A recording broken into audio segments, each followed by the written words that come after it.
રાજાની જય.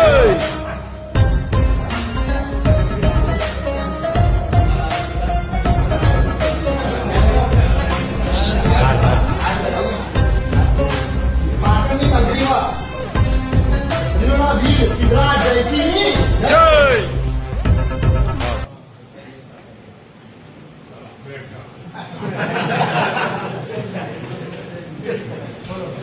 મારું નામ સિદ્ધરાજ જયસિંહ. મારો જન્મ પાલનપુરમાં થયો. ગુજરાતના ઉત્તર પૂર્વ જે વિસ્તાર છે એમાં એક આદિવાસી પ્રજા રહેતી હતી. એને બર્બર નામથી ઓળખાતી હતી. તો ત્યાંનો એક નાયક હતો બર્બર. તો ત્યાંની જે આમ પ્રજા હતી એમને બહુ હેરાન પરેશાન કરતો હતો. મારી પાસે ઘણી ફરિયાદો.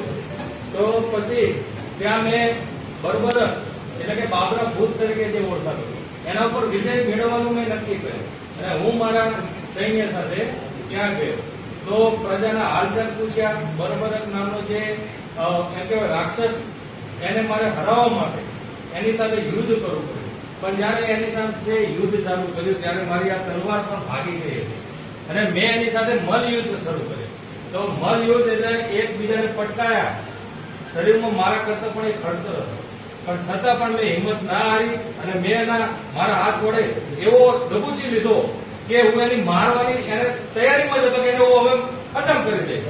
પણ એવામાં એની પત્ની આવી અને પત્ની એના જીવનની મારા પાસે ભીખ માંગી. તો હું ખૂબ દયાળુ હતો તો મેં એને જીવન આપ્યું. પછી એનું જીવન મારી સેવામાં એને વિતાવવાનું નક્કી કર્યું અને એનું હૃદય પરિવર્તન થયું. એ ખૂબ સારો વ્યક્તિ બન્યો અને પછી એને મારી સાથે રહેવાનું નક્કી કર્યું. પછી એક બીજો ઇતિહાસ કહું મારો કે માળવા.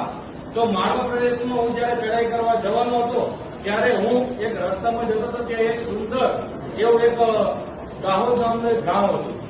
તો ત્યારે મારી સેના એટલી બધી મોટી હતી કે ત્યાં મારે થાક ખાવા માટે ત્યાં છાવણી નાખવી પડી. તો જે જગ્યાએ મેં છાવણી નાખી એ વિસ્તાર આજે પણ લોકો પડાવ તરીકે ઓળખે.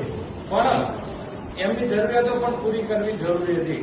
સેના એટલી મોટી હતી કે અમને પાણીની જરૂરિયાત હતી. તો પાણીની જરૂરિયાત માટે અમે રાતોરાત એટલું સૈન્ય મોટું હતું કે એક છાબડી ભાગમાં આવે એટલું મોટી મારી સેના. તો બધાએ એક છાબડી માટી કાઢી તો એ તળાવ બન્યું.